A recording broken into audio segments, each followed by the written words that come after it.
Welcome to the Andrew Holland Podcast, where we explore the stories of successful people, get insight and advice from individuals who have accomplished amazing things, and dive deep into understanding ourselves as human beings. Now, here's your host, Andrew Holland. Hello, everyone, and welcome to another episode of the Andrew Holland Podcast. Joining me in studio today is Ryan Joyner, the founder of JLink Technology Solutions, an IT services company managed service provider. Ryan, thank you so much for joining us today, and welcome to the Andrew Holland Podcast. Thanks for having me. I am not a technology person at all, and so I've always been jealous of people like you that just figure it out. So I want to talk a lot about the technology side of things, because right now AI is huge, and I kind of put that into technology. There's so many moving pieces, chip makers, everything that I kind of categorize into the technology sector. And I'm sure you can educate all of us a tremendous amount. I can't promise I'll understand everything you're telling me, but you have a really interesting entrepreneurial story on how you got into business as an owner with JLink Technology Solutions. A little bit of tragedy, a little bit of overcoming some death. So take us back, though. Where were you born and raised? And give us some insight into how did you first recognize you an entrepreneur? How did you get into technology? Have you always been interested? And then take us through to today, how you became an owner in JLink Technology Solutions. All right. So we're going way back. Go way back. Give us a brief. I think it's important to understand the person and where they came from to really be able to connect with where you are today. Yeah. So right here, fourth generation, born and raised in Phoenix, Arizona. Okay. And so grew up here. When did I get that entrepreneurial knack? I don't know. It was definitely in my younger years, the seed was planted, but I don't think I knew it until later years. How did you know the seed was planted, or how did it manifest itself? Looking back, I remember, there was one specific person, my uncle, John Link. He was actually the president of Audio Express. If you've heard of them. Are they big? They're a car audio place here in Tucson, Arizona, and Southwest. But anyways, he kind of, we'll say, made something of himself. And, as a little kid, I watched him start as a salesman, then a manager, and then he literally worked all the way up, So we're coming from a family that we're not all lawyers and doctors by any means. We're none of that. So, I love that story. And so I think I saw him do that. And, as time progressed, just trying to figure myself out as I grew up. I actually worked at a law firm here. My mom actually made me work at a law firm. I was 17. And so thank goodness for mothers. Yeah. Thanks, Mom. So I worked there for a few years, and the IT guy there happened to be a guy I worked with at my church and ran sound with. His name was Lane. That was Lane. So actually when I went there, I showed up one day and he was there. I was like, "Why are you here?" And he was like, "Why are you here?" I was like, "Anna's my mom." And so me and my mom both knew this guy, but didn't know we both knew this guy. Did your mom, Anna, work at the law firm? Yeah. Okay. Yeah. Okay. Yeah. She was the office manager there at the time. Yep. So this is like, I don't know, year 2000, I think. Yep. And so that, because I had worked with him like on sound gigs, I was kind of starting to geek out on tech type stuff, but more on the audio side. But then when I worked there, it kind of sparked this whole thing with networking and like IT management, like for an office. Yeah. And so you were working at the law firm with Lane in the technology side of things, like you said, audio, or what were you doing specifically at the law firm? Yeah. Oh, I was a file boy. Oh, yeah. Okay. My mom said, you're when you're done with school, you're not coming home and watching TV. You're gonna get to work.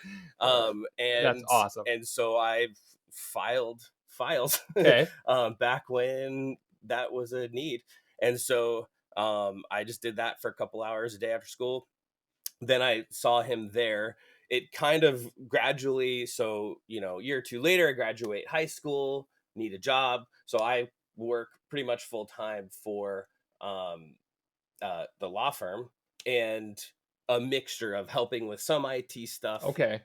and doing filing, that kind of office manager stuff. Because Lane was basically hired by the law firm to manage all of their Yeah, technology and right, security services. right. As a third party vendor, Yeah. yeah, he Okay. would manage the network and stuff. He had his own company. Yes. And what was the company called at that point?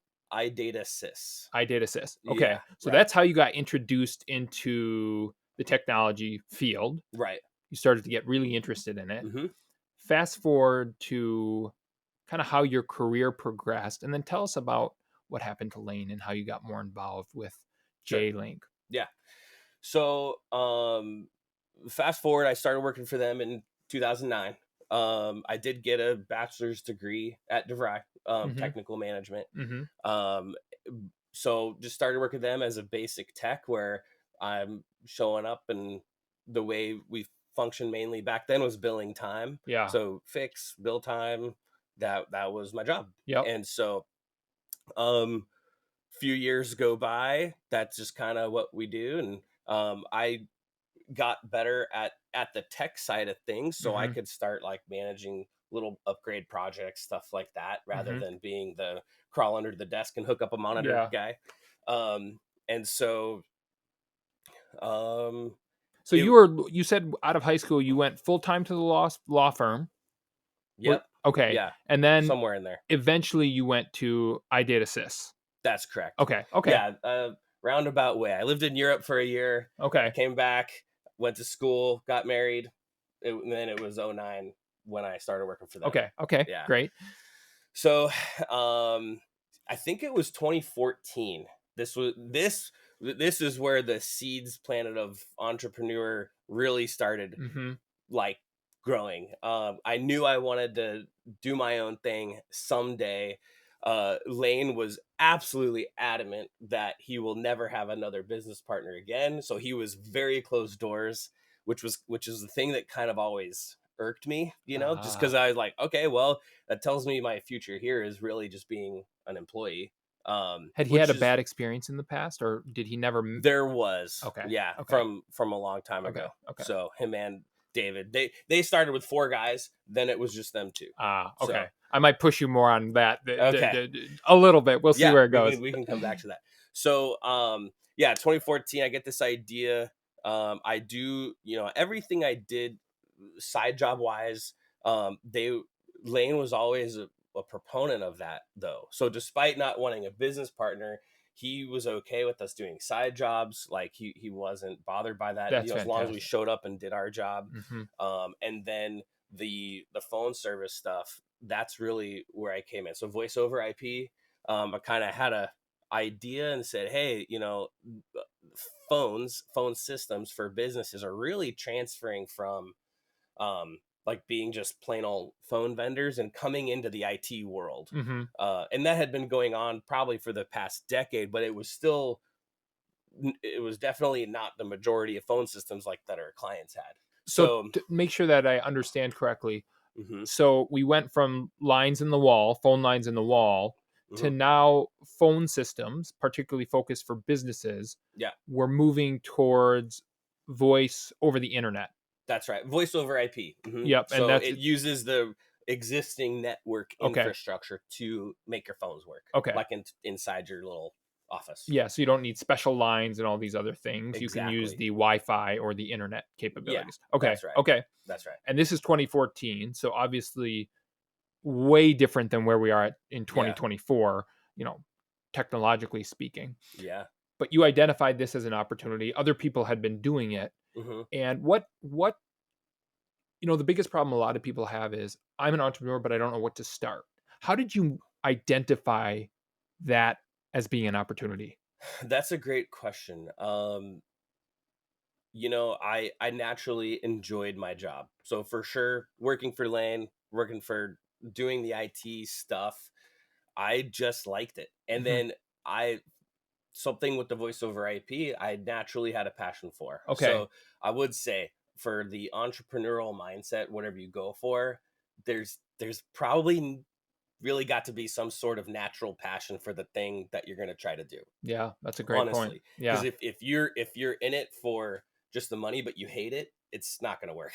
So, very well spoken. but yeah, I think it was just seeing the need for it, through our customer base, Yep. and then talking about it a little more with Lane and David, and just asking, hey, can I do this? And they gave me the green light to start this thing. So Okay. I worked for iDataSys. So then I started a company called JLink Communications. And why JLink? So your Yeah. uncle? Yeah. So it's funny. I realized later he was John Link, but maybe a little connection there. Sure. I talking like with my mom and some family, I had bought the domain name joinerlink.com. So we were thinking of like starting JoinerLink, and years ago we were kind of pondering an online store. Okay. That didn't pan out, but there were some workings of that, like in 08. Mm-hmm. So starting this, I just didn't like the sound of it. So I was like, how about JLink? And so It's stuck. It's done. We are. It's stuck. So it's stuck. Yeah. And so I remember going down, drove down to the Arizona Corporation Commission, filed it all. One of the lawyers that I used to work for told me like how to do it. He's like, you don't need to pay me to do this. Just go do this. That's fantastic. And so I drove down. So there's a lot of stuff I figured out on my own starting this whole thing. And the rest is history on that. Yeah. Front. So you started, how did you begin to gain clients? You're focusing on, so you're working for Lane and Dave at iDataSys. You know you're entrepreneurial. The seed is percolating. Yeah. You get to a point where you're like, I want to do this. You got Lane and Dave's blessing, which I think is awesome. I think any employer who really cares about their employees, when you see someone like Ryan and that entrepreneurial bug, good employers who actually care about you as people and aren't just thinking about their firm, encourage it, foster it. And when the time comes to let you spread your wings, because they're thinking about you as a human, not about their bottom line or anything else, they were supportive of it. And so I think what's really awesome is you as an employee were open with them the whole time. Yeah. And you weren't trying to do it secretively or steal their clients or anything of that. I hear so many of those stories. As a matter of fact, our podcast last week, Tracy Beagley, she had an employee basically when she was going through cancer, was getting all of this information and I would call it stealing essentially, and then left and started his own in-home medical company. So yours is refreshing to hear that you did it the right way. Number one, that Lane and Dave supported you and you were open with them. This is what I'm doing. And then when time came, they said, absolutely, Ryan, go for it.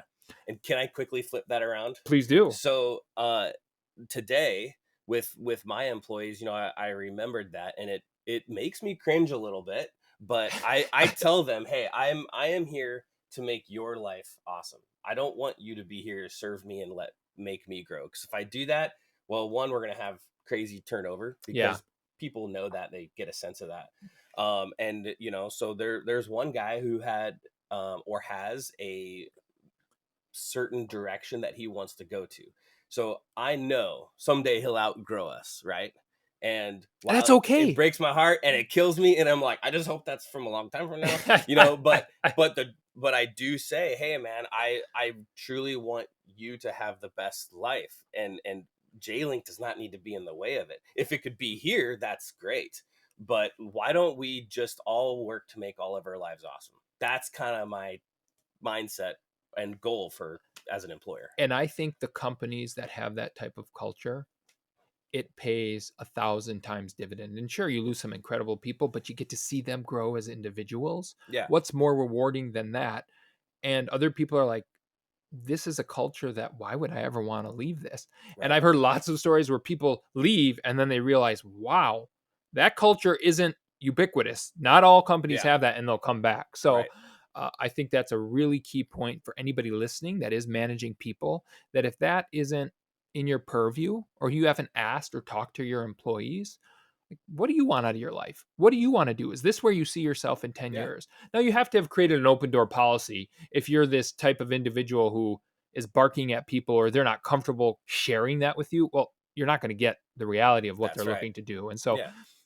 I think that's such a key focus that you've said, because culture will eat strategy for breakfast every day of the week and twice on Sundays. Yeah. And you have to actively work to have that type of enjoyable culture that isn't just focused on the bottom line, but I think if you focus on the people, the rest will follow. Yeah. That's just, I've I experienced think it. that's a You've big part of experienced it. Mhm. Yeah. So you open your own firm. You figure out all of the administrative stuff that you don't really ever know until you actually have to do it. Yeah. You know, getting your LLC, going to the Arizona Corporation Commission. Anybody listening from other states, they have similar things. Yep. How did you start getting clients? Tell me your Yes. first. I remember you telling me your first invoice and how excited you were. Give us that story. Man. And to back that up just a little bit, I got to give a little shout out to a friend, Caleb Campbell. He asked for, he lived in a house where the cell phone service was really bad, and he said, "Hey, is there something you do with phones?" And actually, in that time, I was like in research mode. So this is probably like late 2013, early 2014, and so I figured out this system to give him a plain old home telephone through the internet. That's And I awesome. did it for free. I'm pretty sure. And I think he still has it functioning today. But You got to test Caleb. it. So, but anyways, shortly after, so these pieces are falling in place, like technically, like setting up, and this is a reliable way to do it. My first customer came. Yes, they were $65 a month for a couple phone lines. It replaced their other service, helped save them money. And so there it was. Yeah. Your first recurring revenue. $65 a month. I felt like I conquered the freaking world. Isn't that incredible? Yes. And that, when I hear that from you and other entrepreneurs, the excitement around that, not that $65 a month is a lot of money in the scheme looking back, but that was your start. And when you have that type of excitement, that's when you know you're in the game. Yeah. You're in the game when you're that excited about that first win. Right. Tell us briefly how it progressed, and kind of going back to what we were talking about earlier, how you ended up expanding JLink. Yeah. What happened to Lane? Give us insight there.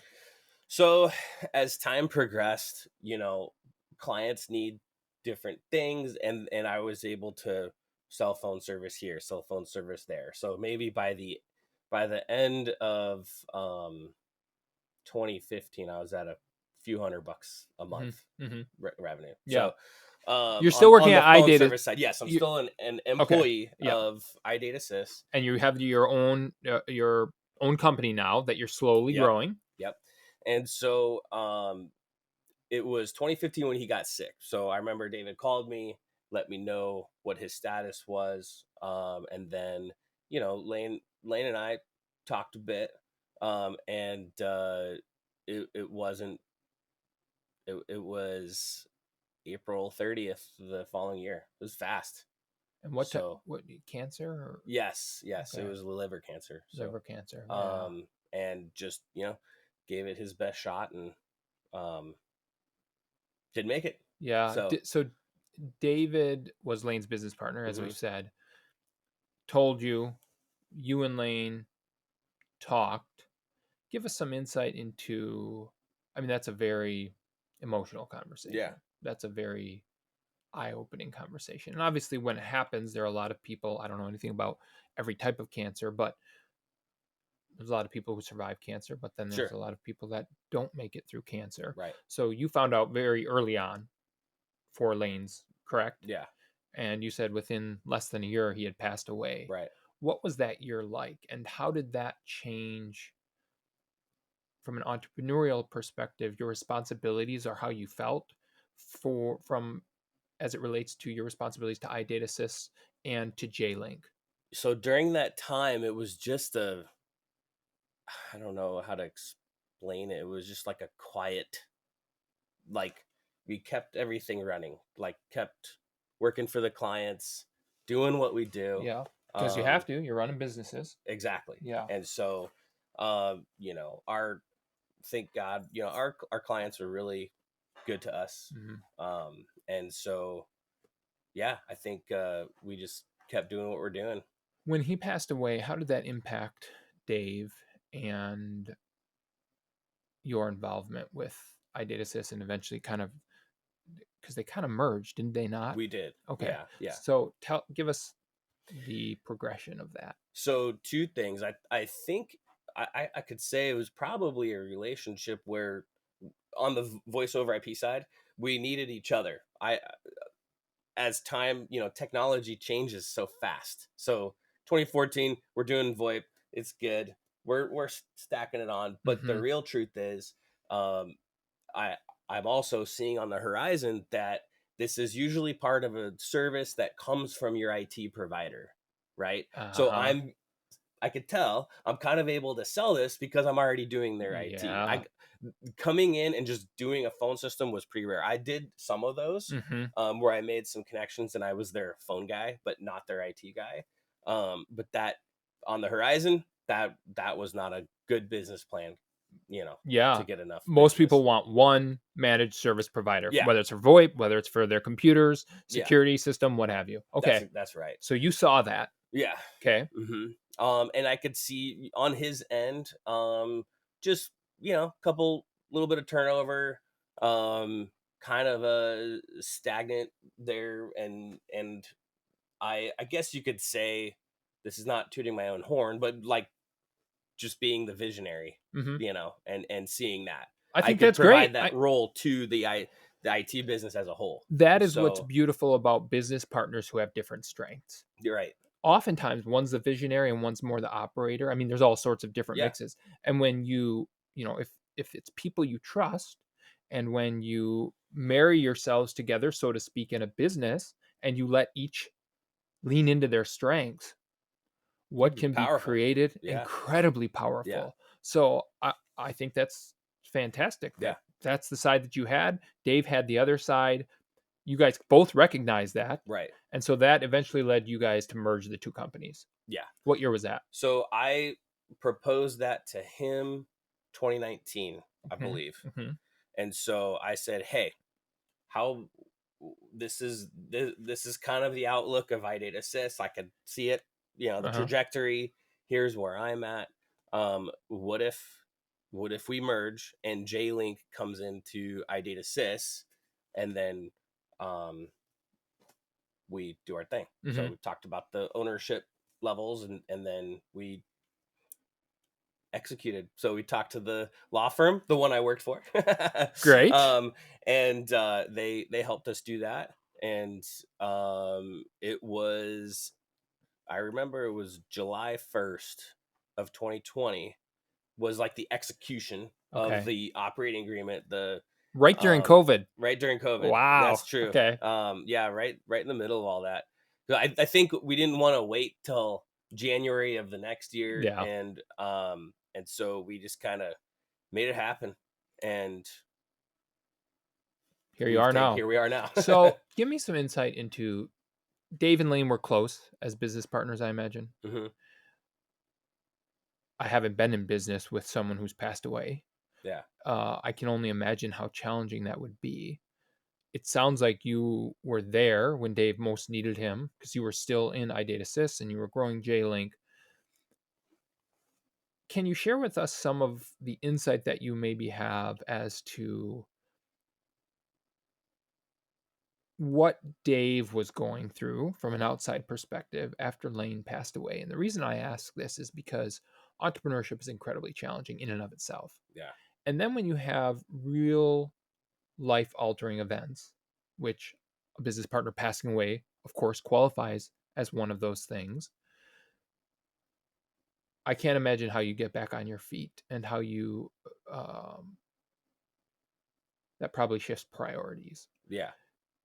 Tell us your perspective on that piece. And I'm a big believer that things happen for a reason, especially for God's elect. And in the scenario that we're talking about here, even secularly speaking, it's likely that that tragedy led to you and Dave merging. Is that a fair assessment? I think so. Absolutely. because Lane had already said, I don't want another business partner. Right. So what insight can you share during that process for Dave and you guys eventually coming together? During that time, a couple guys had left. Mm-hmm. And so the shop got a little smaller. Mm-hmm.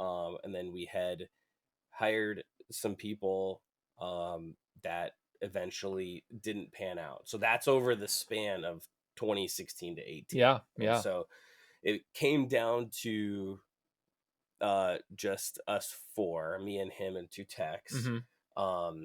And though I would say it the business was not banging on all cylinders. Yeah. I guess. Yeah. So and so kind of things were coming to a head simply with the dollars, Yeah. paying payroll and Great. stuff and, Yeah. and surviving. And so but it, I think I'm not so sure with David. He I know it was tough on him. Yeah. So to be left there running and expected to lead these people when people are looking like, what are we doing? That can be tough. Yeah. Well, So, and I appreciate you sharing that. I think, we focus on the human side on this podcast of entrepreneurship. yeah. Of course, we want to talk about the successes and the failures within the professional side, but all we are as entrepreneurs, Yeah.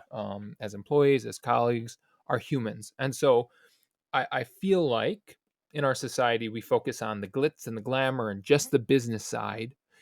And we often gloss over the real challenges, often that come from the personal side, personal life. Yeah. I mean, when you're an entrepreneur, those two are basically one and the same in a lot of scenarios. So Yeah. that's why I think it's so important to talk about those things. And what happened there is, you have a business owner pass away. People are like, okay, what are we going to do? Some people leave.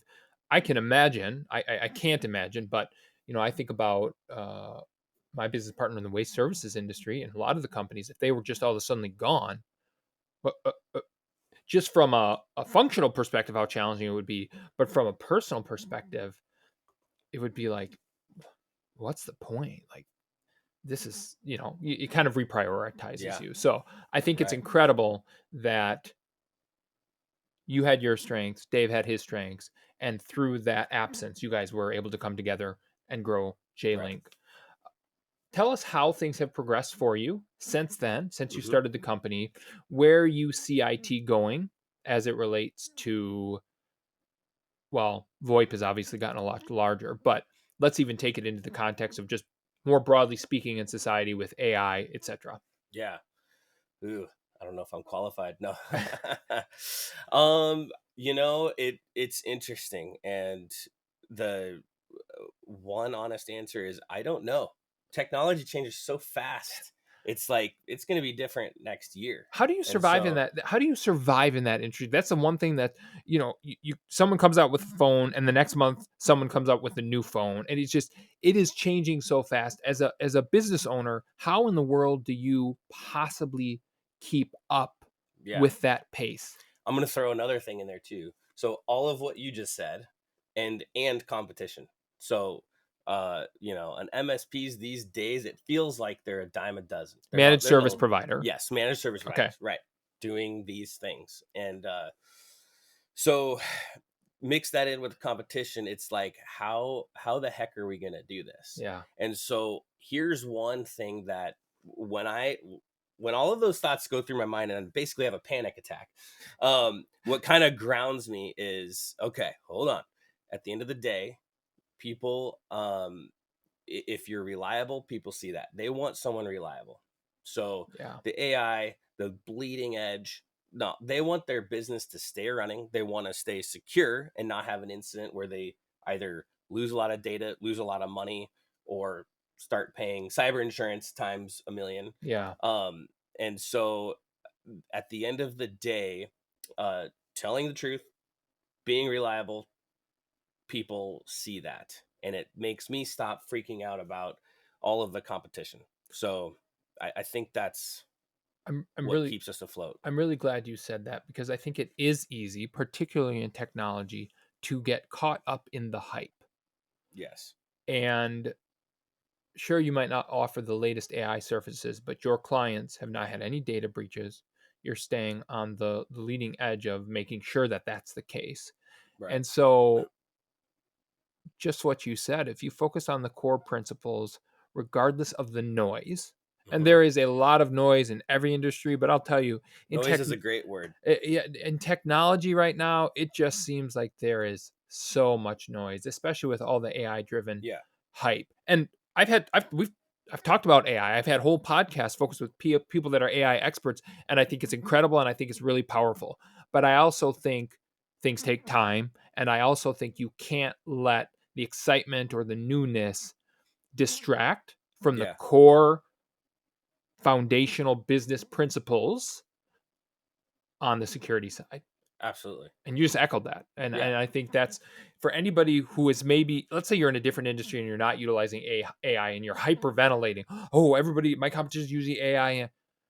Relax. Yeah. We've got this will be a very long story. Not our first rodeo. Exactly. In fact, I would say that's how it was with the cloud.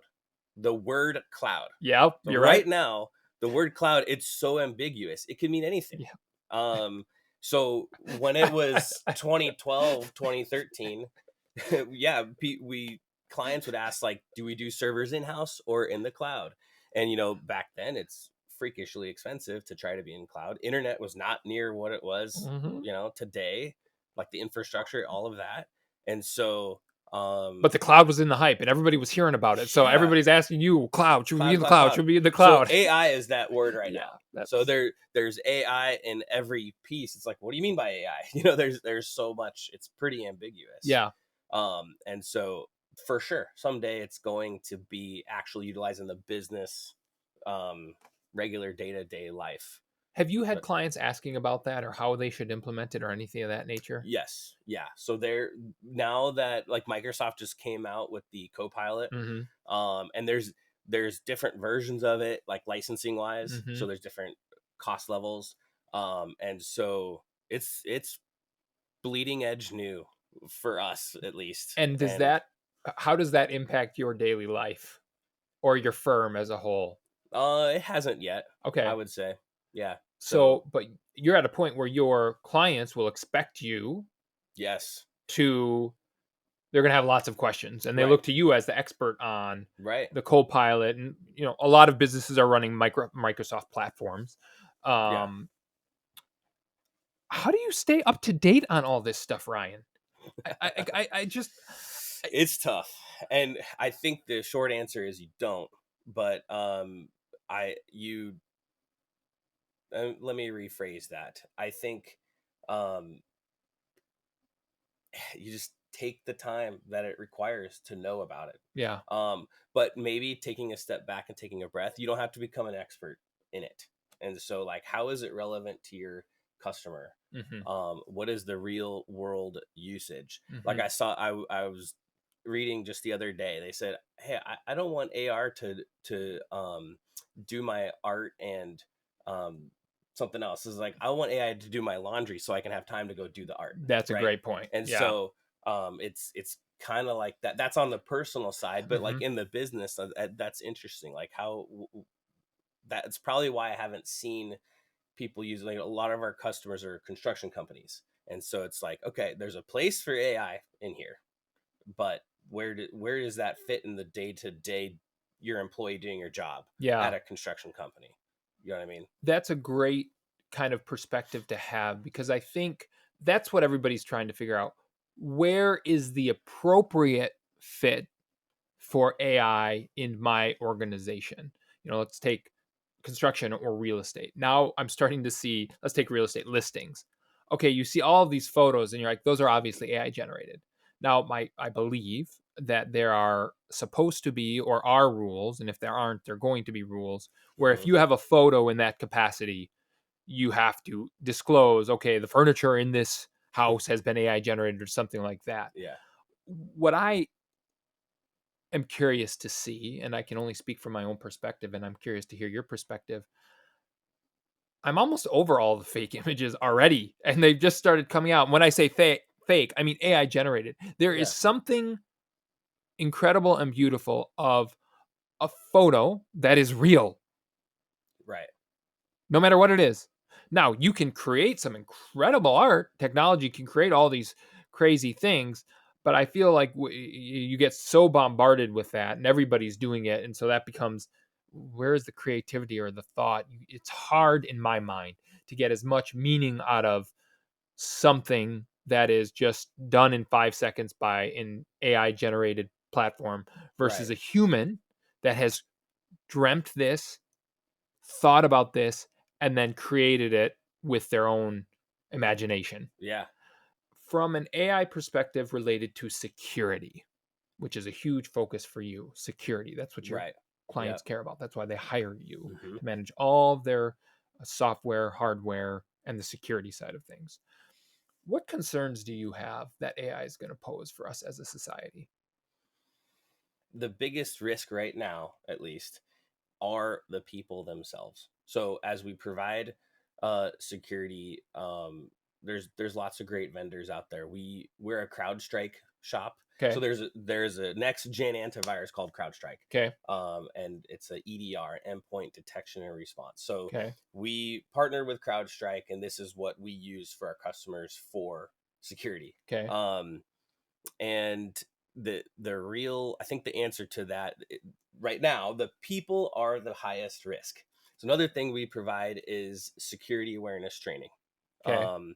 And so that lets all the employees go through like a monthly little online session to just learn about how can they not give away their access to bad actors. Mm-hmm. And so with the knowledge of the people are the highest risk, uh how does AI come into that? I'm not so sure. My concern is, with every powerful technology, there are a lot of advancements and advantages. Yeah. But when you have bad actors Yeah. and people know their risks, I mean, this doesn't come as a surprise. A lot of bad actors, historically speaking, from a technological perspective, targeted the elderly. Yeah. Hi, this is John Smith. I'm from AARP, and we've got can you give me your social security number because we just saw that your prescription didn't go through or something like that. Right. AI is going to allow bad actors to do that so So much faster. much Yes. faster. So that is the concern that where my mind is kind of spinning. So Mhm. like I said, the biggest risk of the people, it's usually some form of phishing through email. So they get a link that says open this document, and it looks so real. A lot of times when they fall for the fish, it's because the person sending them a document fell for a fish, and they're actually sending it from their real account. A lot of times you get a fish from like some random thing Yeah. at Gmail, and you're like, okay, this is obvious. Yeah. But it's actually from this person that you communicate with every day. They read the emails, they do their homework, and then boom, they email us saying, hey, this link's not working. What's going on? I tried logging in. And so there's our cue. Yeah. They tried logging in. And so even with two-factor authentication, so like that's another thing with some of the basic security audits we do to help like check the boxes for cyber insurance is enforcing that two-factor auth and making everybody go through it. Well, even these fishes are tricking the people to do the two-factor. And yeah, it's pretty crazy. You look at the back end, and it's sophisticated on how it works, because Microsoft just came out with the two-factor where like you don't just say yes, this is me. They called that push fatigue. So like a push notification on your phone. Yep. And they just say yes. But now they say type in the 2-digit number you see on your phone, and then say, or see on the screen, so that kind of fights against the push fatigue. Yeah. Well, when they're trying to sign into a document they think is real, there is an actual bad guy or a session through this server that's feeding them the real 2FA code, and they log in. So they're literally logging in for the bad guy. See, in the moment through 2FA. So Then once they're in, that's when AI kind of does scare me, because once they have access to in this case, this example, this Office 365 system, it's like, how fast can they go look through everything, and then once the data is leaked, how do they use AI to go sift through that data, Mm-hmm. and so it's pretty crazy. It's interesting that I'm not even sure two-factor authentication will be able. I've seen it progress over the years. They've got the pictures, click the motorcycles or click the this. Yeah. The problem is now AI, they can identify those things. Click the pictures with Yes. motorcycles, AI will be able to do that. Tell us what 3 times 5 is, AI will be able to do that. Right. And so that in and of itself is going to have to get materially altered to proving you're a human. That's done. I think that's out the door. Exactly. So That's it. It's just mind-boggling. I want to jump into the entrepreneurial side and a few things that we haven't talked about quite yet as it relates to your experience. Mm-hmm. We were talking about this briefly before the podcast, that for those who have not been entrepreneurs and those who have been entrepreneurs will be able to relate with this, but expectations are everything. And so a lot of people are perhaps in a position where they know they're entrepreneurial, but they haven't bet on themselves and they want to, but they're afraid. And part of that fear stems from what we talk about at what entrepreneurs, nothing you can understand being a business owner is not until you've done it. And part of the reason of that is the volatility, the extreme highs and the extreme lows, and in short periods of time. Mm-hmm. Tell us, what have your experiences been related to that? and you had a few when we start, as we were talking before before the podcast. And how have you coped with it? And what advice do you have to people who that is a huge fear for them? Yeah. I think you're asking the right guy, because I would consider myself an emotional person. So like, as a visionary type of personality, the win is an extra higher than it should be. A loss is I should go jump off the cliff, and so there, you've got to be able to separate the emotion from reality. That's just a fact. As an entrepreneur, as I was thinking about, especially in the early days of the JLink Communications, the voice over IP stuff, that's the 2014 and on, I'm thinking like, should I do this? Is this safe? Because like, hey, I need to earn a check because I got kids at home. We got to pay the bills. And the real truth was that if you go work for an employer, all your eggs are in that one basket as the employer. That's a great point. It's kind of like trading stocks versus mutual funds, Yeah. All your bags are in that one employer. All your eggs are in that one employer. There's risk there, huge risk. There is a risk there. So I thought it was ironic. We feel safe by not being an entrepreneur, but going, getting your paycheck from one source. That kind of doesn't add up. Yeah. So you have multiple clients. While there is the emotional high of gaining a client, or if a client decides to move on, you have that emotional low. The real truth is you're kind of spread out through multiple sources of income. Diversification on the income stream side. And so I think, I don't know if I'm answering your question at this point, but so yeah, separating the emotion is a big piece throughout this whole process. But emotion is a real part of being a human. Yeah. And sometimes it's very hard to separate the emotion side of it. And you do. In business, you cannot be dictated by your emotions. That's right. But I don't believe you can ignore them either. I think it's important to acknowledge them and then figure out what's the best way to deal or cope with them. Because we are emotional individuals. God created us to be that way. So you have to find coping mechanisms. For you, what has worked best for you? In the earlier years, my wife is amazing. So she's been a backbone for me. I would say, through this whole process, I would struggle with confidence. We were talking about the competition. We're talking about all those things. How can you stay up with the times on all the things changing? You look out in the world, like I would be on, there's forums on Reddit, people doing the same thing. And you're like, holy crap, I'm nothing like these people. How can I even do this? So confidence in this story was a big part of it, and the lack of there. Yeah. And so I think having the people around you believing in you, it's awesome. Today we have a leadership team. So it's me, David, and two others. And so while we got the visionary from me and the emotion, we kind of keep things grounded. And so that's been a huge help is getting the right people around you to help you with that. Does that make Ryan, sense? incredible sense. And I can't thank you enough for being as honest as you just were about confidence.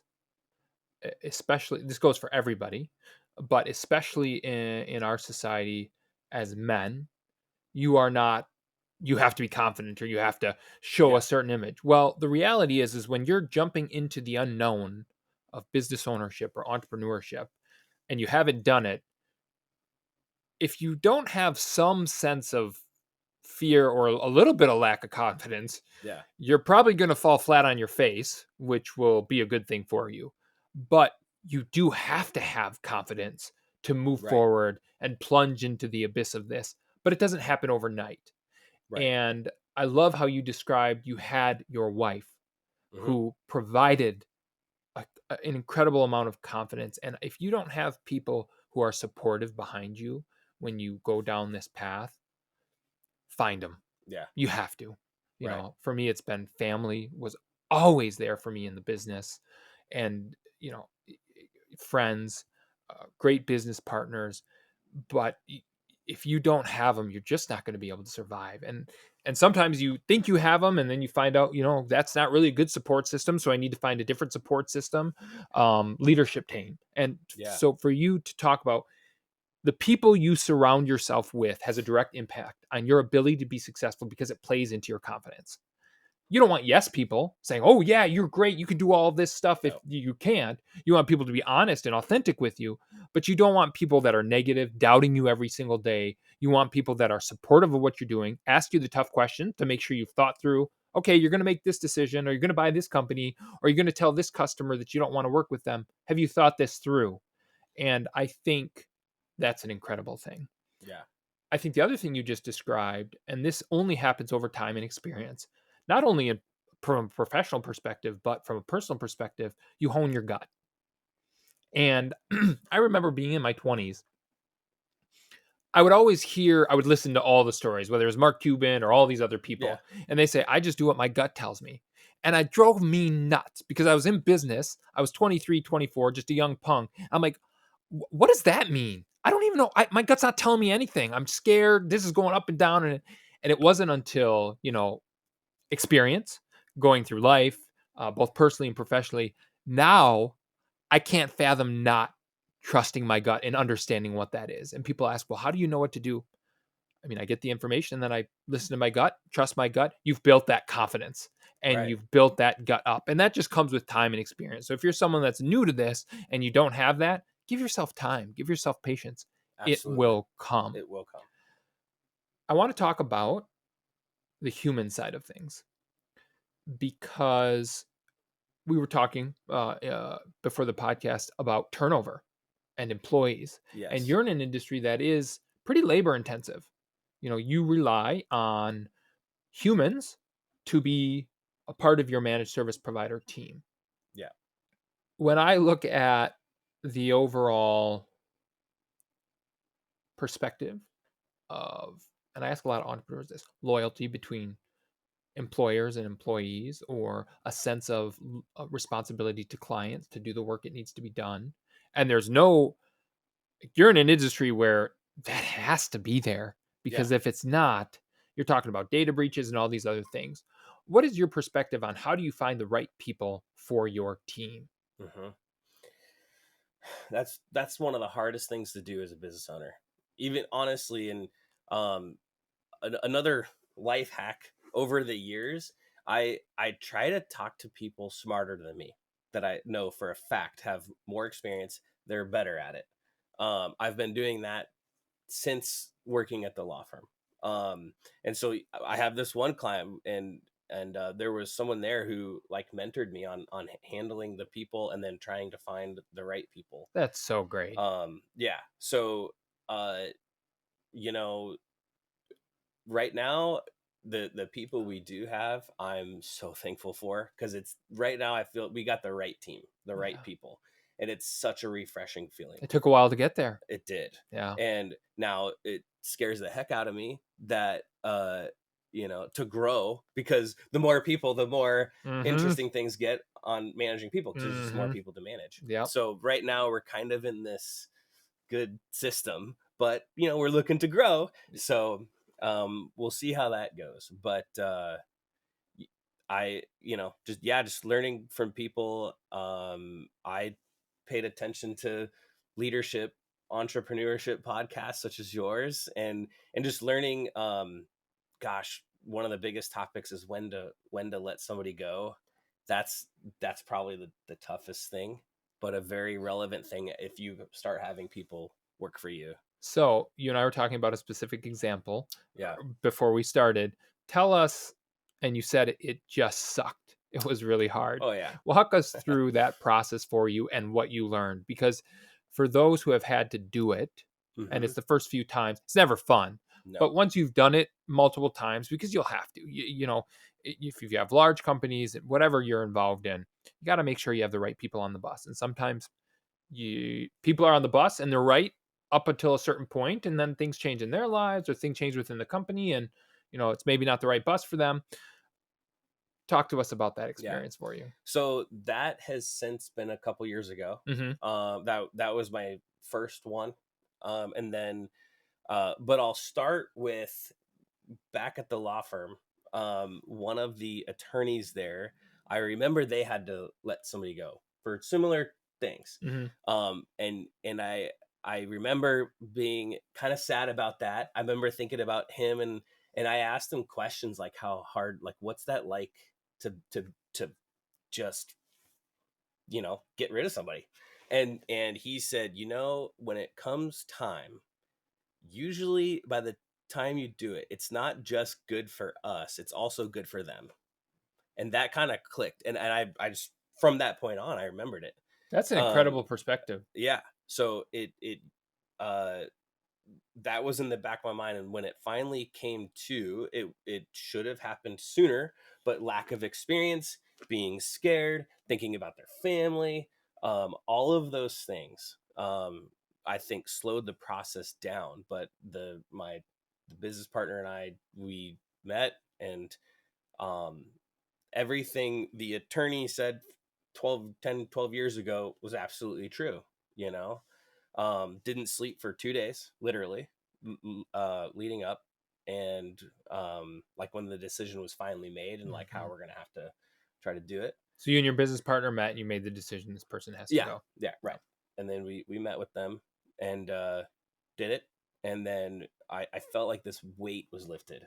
I hadn't slept for 2 days, so I slept very well that night. I can only imagine. I mean, I've been there. Yeah. So it turned out, I hope it's been a good thing for that person. And it was just a necessary thing for us, and that's how it is. And you bring up a point that been there exactly, where you know what's right in your gut. Okay, like, I need to let this person go. Yeah, but you let it go on. That is where the gut comes in. Yes. But you let it go you make all these excuses, 3 months and 4 months and 5 months, and what ultimately always happens in those situations, and I've been in those situations so many times, and I finally learned, once it's not right, do it then. Don't make all these excuses. Don't make a rash decision. But if your gut's telling you it's time to move on. If you're using data to like try to prove you wrong, and it's not, it's the right time. Yeah. And that is a lesson that is really hard until you just experience it a few times, to recognize, what, this isn't working out. It's nothing personal. I've been in situations. Joe, when we were in the waste, went on for 6 months, it's 12 months. And it's like, what ultimately ends up happening is it just gets worse, typically. And you lost all this time to invest in someone who is the right person for the bus, and you ultimately do it anyway. So why make it so painful and drag it on for an extended period of time? What's interesting about, completely shifting gears, I want to talk about, you're in, I think, a very attractive industry in terms of a recurring revenue model. Yes. And having been in a similar industry like that, waste services being in a recurring revenue, where now I'm in construction where it's not necessarily recurring, it's project based. How has that shifted your ability to grow or think about growth? Yeah. I love that model. It's how my brain works. And you know, I'd like to say it's like super boring, like slow and steady and super boring. Like that's what I feel like Yeah, this is, but steady and stable. steady and stable. Like Yeah. literally we don't lose clients. So they started in the year 2000. The only times we've lost clients is if they got bought out and had in-house IT, Hmm. or we had to fire them. So that's just kind of how it is. And so when we gain a client, we're long-term relationship. That's how my brain works. I'm not a big like go make sales. Yeah. That's just not how I function. Yeah. Um, One of the things that people don't think about, what is your revenue model? And that seems pretty basic, but that has an impact on how you can grow your marketing strategy, yes. what you can afford to pay for marketing and your acquisition cost per client. And if you're someone who wants to start something and you're not sure what to get in, really think about that the Yeah. power of a recurring revenue model is it's why all tech companies are moving to be a SaaS, software as a Yes. service. Managed service provider. That's Yes. literally your recurring revenue. Yes. And if you haven't heard SaaS, or you probably see it everywhere, and you're like, what is a SaaS company? Software as a service. They just want the recurring revenue model where I sign up with you and I pay you $10 every single month. I mean, Netflix has been brilliant at it. Disney figured this out, and it's why they charge so much for They've Disney taken Plus. over the world. Yeah, exactly. They all care about the recurring revenue model because it's such a powerful model. Yes. Do you think that's going to change in the technology space? No. You think it's always going to be that way? I think so. I think because even more so, we're shifting to that. So before that, we call it break fix, and I called it us being IT cowboys. We show up, we show up, we work, we bill time, and pray to God they pay their bill within 6 months. Mhm. And so from a survival standpoint, that's another reason why we've had to shift, Mhm. especially especially Phoenix. The cost of living has gone up. All of that. We have not really raised our hourly rate prices through all of this, Mhm. and honestly, that's hurting us. We're working on it. Good. So we are definitely working on it, but we're working on it by way of if as new clients come on, like this is how we have to do it. Yeah, Like it's the great. monthly. Yeah. Before we would say, okay, you could pay us for block time, like 10 hours a month, and if it's over, it's this rate. But even that's proving to be more complicated. Yeah. So now we're just like, pay us this much per month. We're gonna do this and this for you. That's how we function, and it usually is a win-win because stuff is simply handled for them. Yep. We say our goal is to do our job so you don't have to. Yeah. The more and more I do business, the more and more I realize that the keep it simple, stupid mantra Yes, applies to everything. Your it does. clients love it. You love it. They have a consistency, just on the topic we're talking about. They have a consistency in what their IT expenses are every month, no matter what happens, even Yeah. if there's a virus or some type of blowout. And you have a consistency in your top line revenue. And that brings stability to businesses where everything else can be Yeah. crazy volatile. And let me say this to add on to that is be confident when you have figured out what you need for your business. Be confident. But I think I have failed at this a lot. I'll just tell you this. I have too. It has taken me a long time to get to that yes. point. And so because now I can hold a quote with an open hand. Hey, this doesn't work. Cool. It's not the right time. It's not a good fit. Yep. So that's okay. But before it's like, okay, they don't want to do this. So I do everything I can, which really cuts into us and to try to get a client. And so I understand maybe if as times change, you have to be realistic, but there is a balance between being confident in who you are, what your prices are, and then just sticking to that. Ryan, that is so beautifully said, and a concept that I think is so challenging for every business owner, even if you've been in, I mean, you get better as you go on, but it's so important to recognize what you just said. Yeah. Know what you need for your business and be confident in it. And if it doesn't work for the other side, for your client, maybe they're not the right client for you. Right. But this is what I need. And, my brother and I in the construction industry talk about all the time, because that's an estimating world. You put out 100 estimates, you pray to get 10%. And we're always having this struggle because you're like, well, we want to bring more revenue, but we have, you know what? This is who we are. This is why we charge what we charge. And we might not be the company, the GC for everybody. Right. And you've got to be comfortable with that. Now, there are certain big jobs where you might say, we can sacrifice the margin a little bit here. We're not sacrificing who we are. But what a lot of people do, and to your point, is you got to know who you are and why you're charging what you're charging. Absolutely. And if you know that, you can be comfortable with the prices you put out there. And as long as you're not sacrificing, for us, quality, reputation, customer experience.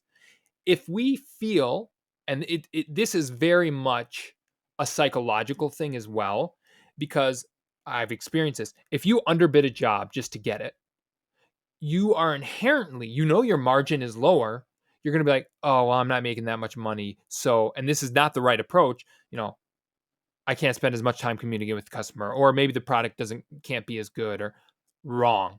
Do not destroy the things that make you who you are and the competitive advantages you have just to win something. Right. Recognize that some clients are for you. It's going to hurt you in the end. Exactly. You don't want to sacrifice who you are.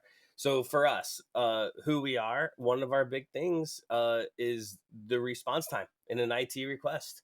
We take pride in that. And so that is, it's a high priority for us. And so if we were to sacrifice who we are, that means less money. That means less ability to be able to keep the customer satisfied. And so when I get an email that says you guys are awesome, it feels great. It's the most amazing feeling. Yes. Yeah. And we can't sacrifice that. Yeah. So, and that, that kind of goes back a little bit ago. You asked about staying on top of all of the AI, the new stuff. Well, you keep your service level up. You'll figure that stuff out. Yeah. So while those things are important, they will naturally come in. Yeah, to play. exactly. So, and to your point, you guys respond quickly. Some clients absolutely need that and want that. Yeah. You're going to pay more for it. Just Right. reality. Some clients may want it, but they're not willing to pay for it. Then they might not be a good fit. And you have to be comfortable recognizing that. And I think that is one of the biggest challenges that, I have tons of people that come to me for advice and ask me, what do I do here? Or what should I do here? And I say, okay, let's sit down. What are your competitive advantages? Yeah. Why are you charging what you're charging? If you don't know the answer to that question, well, we got to go back a few steps. Yes. Right. If you do know the answer to that question, okay, then by changing this factor or this element in your overall price, what are you going to have to give up? And you can talk through that logically. And as long as you have those things aligned, be comfortable with what you put out there. And you said it best. I can be comfortable putting a price out there. And you know what? If it doesn't work for you, no harm, no foul. It's okay. It's okay. Yeah. It's okay. Right. And I think once you've gotten to that point, quite frankly, you explode. It's almost, I don't know, obviously. I hope we're on the edge of that. Well, yeah, I promise you are. And but it really stems from confidence, because I'm a big believer when you get that confidence so that you're not nickeling and diming yourself, that energy, people recognize it. Yeah. 100%. It's different. Yeah. It is. And then you start manifesting your desire to grow, and you put out estimates out there, proposals in your scenario with confidence. People sense that. Yeah. And they're like, wow, these people are confident in their price. They must be good. Right. Whereas if you put it out there timidly and you're not sure, and they'll sense that. Maybe do you want it? Yeah, exactly. No, every day. I don't care if it's just coming across the end. So when we're talking with clients, yeah, this is our price, and that's a little bit too high. You know what? We might not be the best fit for you. Right. and you can end a beautiful relationship. Yeah. You always say, we're here to help if anything changes. Best wishes. And that, I'm just telling you, it's just the trajectory from there is incredible. You've been very gracious with your time, Ryan. We've covered a whole host of topics. Is there anything else that you'd like to share with us that you think is importantly or specifically relevant or important to whether it's entrepreneurship, business ownership, your journey, anything at all? Yeah. Another thing on the topic of confidence, I'd say that's an everyday battle, and it probably won't go away for me with just kind of who I am. It's great you know that, though. Yeah. That's and important. I would say I'm a different person from years ago, 10 years ago. The topic, I don't want to get philosophical on people, but like the purpose of why you're doing what you're doing. So a huge part of it over the years was like my sense of identity. And that's probably why it's emotional for me, because if I'm doing a successful thing, that means my life is winning. If I'm not, that means I'm a failure. You know what I mean? Yeah. So my identity was in the success of JLink, and that I don't think that's healthy. You're right. It's not. Working through that, like in my friend spheres, seeing if people are making more money than me, man, that's like the hardest thing to do. We talk about money's not important, but your subconscious says, oh, well, why am I doing what I'm doing? Yeah. And so comparing yourself to others, all of that, this was my way of winning at life and having something to offer. And it's like, what a joke, no one cares, especially like in my friend group. It's like, I'm not their friend because of JLink, So that, I think that's a big thing, is why are you doing what you're doing? Ryan, that is a huge thing, but you just described it in a way that is very often, it's not as eloquently spoken as you just described it, and as authentically. Like, your identity, sure, you have a company, but you've got to remember that's a small piece of really what's important in life. Sure, it provides a meaning for your family, but are your friends because you're a business owner, or because you're raking in the dough, or because you have a certain status in society? If they are, you might want to take a step back. Right. And if they aren't, why put so much stock in letting, you said it was my identity. Now, your business is always going to be a piece of your identity. It's going to be a piece. But your point is, make sure it's in the right spot and it's the right piece. That's right. That's the important balance. Piece. It's not going to be there, because it's part of who you are. That's what entrepreneurship is. Yeah. And it's letting it dictate your mental being, so that's where it doesn't belong. And that's inherently a struggle, I think, for every entrepreneur. And so I appreciate just like bringing that up, because I think a lot of people are afraid to talk about that. Yeah. But that's part of being a human and being an entrepreneur. So thank you for sharing that. Absolutely. Anything else that you want to talk about that we haven't already discussed? One thought that was in the back of my mind was, if I ever had a podcast, watch out, I might compete with you. No, I'm just kidding. If I ever had a podcast, you want help starting one? I've done it, so I'm more. I love helping people follow their passion. So got it. I guess the last topic, if I named it, I would call it the slow play. So everything successful in my life is from the slow play. So the relationship with my wife, the financial status, and no, we're not raking the dough. If I had friends for that, then I would have no friends. So this business, everything in life, I think, can be attributed to these slow, everyday good choices. And you could name any topic and apply that. And so, for a minute there, I started trying to do day trading. as embarrassing as that is, but I've done the exact. But what's the heart behind it? What's the heart behind it? Yeah. To make money fast. Yeah. And it's just Oh, No. Ryan. So day by day, it's more stable, because you're not like, if you tried to in a day become a bodybuilder, you could go kill yourself working out. No, that's not how it Yeah. works. So that exact concept is, have the make those choices, the little ones, every day. And I kind of compare it to, like, if you're hiking, Camelback Mountain, not too far away. If you're going up, you see this stairmaster from and 'cause- and you make a few steps, you say this is going to take forever, but you keep walking up. 5 minutes goes by and you're like, man, I'm going slow, I've done nothing, this feels like crap, I'm not successful at this. But stop after 5 minutes, turn around, and you say, holy crap, I can see more of this city. That is exactly what entrepreneur for me has been in my journey. Is like, it feels like you're slow, it feels like you're doing nothing. Stop and turn around every once in a while and be like, all right, this is different from a year ago. Like, we're in a different spot.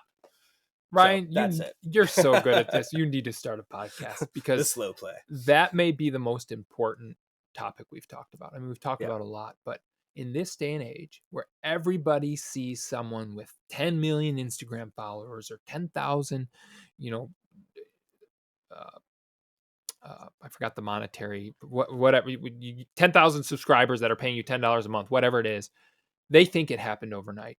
Nothing good No, happens overnight. And quite frankly, that's a good way to put it. if it does, if it comes that quickly, you can lose it just as quickly. Right. And it's taken me, I've had to learn that the hard way.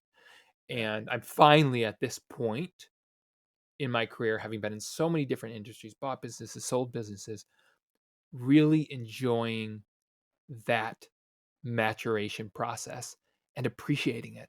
Yeah. And it is something that I can't believe you brought it up, because it is so relevant to society. And for me personally, just thinking about, just enjoy this moment. Don't Yeah. try to rush everything. Don't try to, like, you build incredible businesses over time. And patience brings great things to those who are willing to wait for it. And because of technology, bringing it full circle, the industry, the very industry you're in, people have this assumption that it can happen overnight just because of all the fake stuff they see out there and Yeah. YouTube videos. And nobody that's been successful there, Mr. Beast, he went through grueling times to get to where he is. You see where He he did is. the slow play. He kept did going, yes, kept doing it. and he kept going on the sleepless nights and the times when you had to fire people and the times when you were sick and you lost all those nights of sleep because you had to make tough decisions. Those all happened. And he would never be where he is. You wouldn't be where you are if you didn't do those things.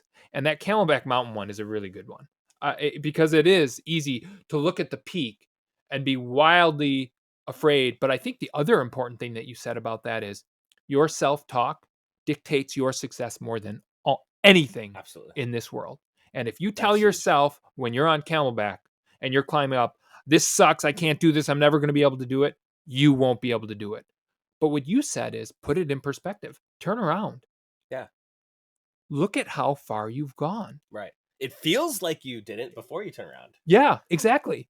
But put it into perspective, kind of similar to what you were talking about with the business. Put it into perspective. Make sure it's got the right position. Yeah. But you cannot, and I have this problem, so I resonate with this topic. So there's all this, I want to grow more and I want more. And I think part of life, setting aside the professional side, is stopping and forgetting about tomorrow. Right. Enjoying today. Absolutely. The people in your life, what you have accomplished with your business. Sure, you have business goals, 1 year, 5 year, 10-year goals. But if you can't appreciate the moment as you're going through it, the destination is not the fun, it's the journey there. What's the point? Right. I mean, there is none. Yeah. So I appreciate you bringing that up. I'm going to ask you again, because every time I do, I know I got you've got so many more. Anything else that comes to top of mind that you think is really useful for our listeners? Just that it comes in waves. You mentioned the more. So from this day forward, yes, I'm doing better, but I'm going to have the waves of I want more, because it's like a human instinct, and you analyze the why. And that's where kind of you take yourself back to, why am I doing this? And so usually when you want more, it's because you want to solve problems faster, like unnaturally faster. Yes. Or you're lacking some sort of confidence somewhere, because the more thing is going to make you feel better. Yeah. What are you trying to make feel or better? you think it's going to make you feel better. Yeah. You think the more is going to make you feel better. So exactly. Then it's like, okay, what's the thing that I'm trying to make feel better? Because there's probably truth right now that tells me I don't need to feel that way. And so I think that I like bring it back to the why. Yeah. And if you're feeling that, well, what's your why? And if your why is just rooted in some, ambiguous emotion, take a step back and really ask, okay, what's the why? Ryan, this has been I so guess great. that's all I got. Thank you so much. I appreciate Thanks it. for having me. It's been fun. Yeah, it's awesome. Thank you for listening to the Andrew Holland Podcast. Never miss an episode by subscribing to and liking our YouTube channel, The Andrew Holland Podcast, and by following and liking the show on your favorite audio platforms. Be sure to connect with us on X, formerly Twitter, A Holland Podcast. That's A Holland Podcast. So you can interact with Andrew, the team, and our guests throughout the week. Thank you again so much for listening. Have a great day, and we'll talk again soon.